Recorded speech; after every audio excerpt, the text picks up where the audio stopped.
जय श्री कृष्णा मित्रों। क्या आपको पता है गोमाता ने समस्त स्त्री जाति को ऐसा कौन सा श्राप दिया था जिसकी वजह से आज तक समस्त स्त्री जाति व श्राप भोगना पड़ रहा है। मित्रों, गौ माता का ऐसा कौन सा श्राप जिसे समस्त देवलोक भी नहीं टाल पाए, जानने के लिए यह वीडियो को अंत तक अवश्य सुनना। तो चलिए मित्रों, कथा को प्रारंभ करते हैं। मित्रों, एक समय की बात है जब भगवान श्री कृष्ण द्वारिका नगरी में राज सिंहासन पर विराजमान थे। तब उनके पास देवी सत्यभामा आती हैं और भगवान श्री कृष्णा जी से कहती हैं, हे प्रभु, मैं जब आज द्वारिका नगरी में भ्रमण कर रही थी तब मैंने देखा कि एक स्त्री ने दूसरे स्त्री से पूछा कि पहले स्त्रियों के बच्चे होते थे तो वह पैदा होते ही चलने लगते थे, परंतु अब ऐसा क्यों नहीं होता।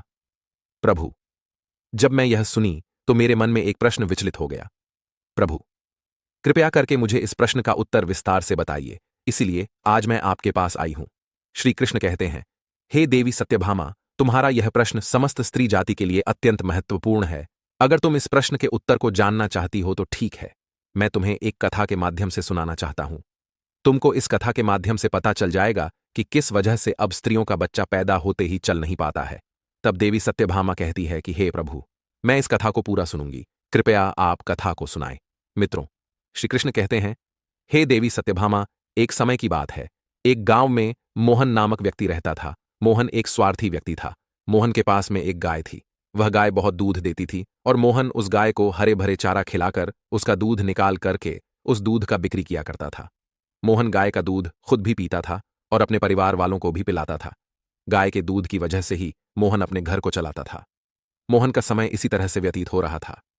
कुछ दिनों के बाद एक समय ऐसा आया कि जब मोहन को गाय ने दूध देना बंद कर दिया, इधर मोहन ने उस गाय को चारा डालना भी बंद कर दिया। और एक दिन ऐसा आ गया कि उस दिन मोहन ने गाय को बहुत मारा पीटा और उसने उस गाय को घर से ले जाकर जंगल में छोड़ दिया। अब वह गाय बेचारी अकेली पड़ गई। बेचारी अकेली जंगल में इधर उधर भटकती है। और एक दिन उसे गाय ने जंगल में बने हुए एक मंदिर को देखा। तब हुआ उसे मंदिर के पास में पहुंचती है और भगवान से विनती करती हैं कि हे भगवान, मैं आपसे यह विनती करती हूं कि हमें गाय की योनि में डालकर कितना गलत काम किया है। तब श्री कृष्ण कहते हैं कि हे देवी सत्यभामा, अब वह गाय कहती है, देखिए, जो आपकी 84 लाख योनियों में सर्वश्रेष्ठ योनि मानव की है, वह कितना पाप और कितना दुष्कर्म करता है। वह गाय आगे कहती हैं, जब तक मैं दूध देती रही तब तक उस व्यक्ति ने मुझे अपने घर पर रखा और हरा भरा चारा खिलाया। जैसे ही मैंने दूध देना बंद कर दिया, उसके बाद में उसने मुझे चारा भी नहीं डाला। इतना ही नहीं, उसने तो मुझे घर से बाहर ही निकाल दिया। अब मैं इधर उधर भटक रही हूं। अब जंगल में चारा खा खा करके मैं अपने पेट को भरती हूं।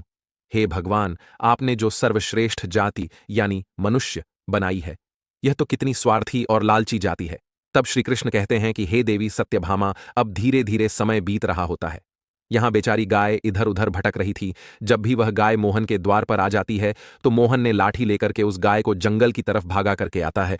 तब श्री कृष्ण कहते हैं कि हे देवी सत्यभामा, धीरे धीरे जब वह गाय एक दिन गर्भवती हो जाती है तो अब जैसे ही 3-4 महीने का गर्भ होता है, तब उसी जंगल से एक स्त्री गुजर रही थी।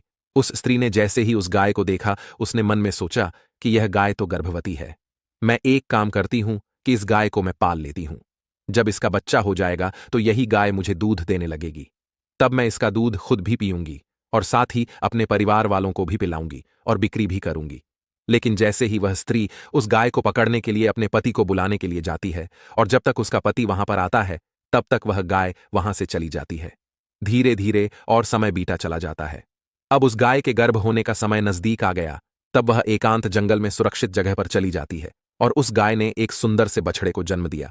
तब श्री कृष्ण कहते हैं कि हे देवी सत्यभामा, गर्भ होने के कुछ समय बाद वह स्त्री उसी जंगल में घास काटने के लिए आ जाती है।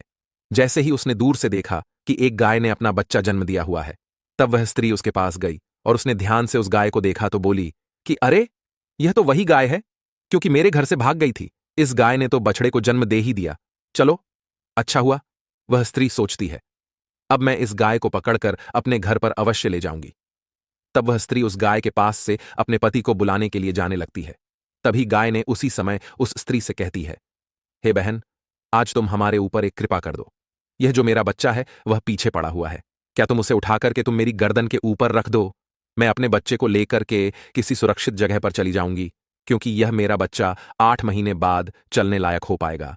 8 महीने बाद अपने पैरों पर चलेगा। तब श्री कृष्ण कहते हैं कि हे देवी सत्यभामा, जैसा गाय अब भी है ऐसा पहले नहीं था। पहले गाय का बच्चा 8 महीने के बाद ही अपने पैरों पर चलने लायक हुआ करता था। श्री कृष्ण कहते हैं, हे देवी सत्यभामा।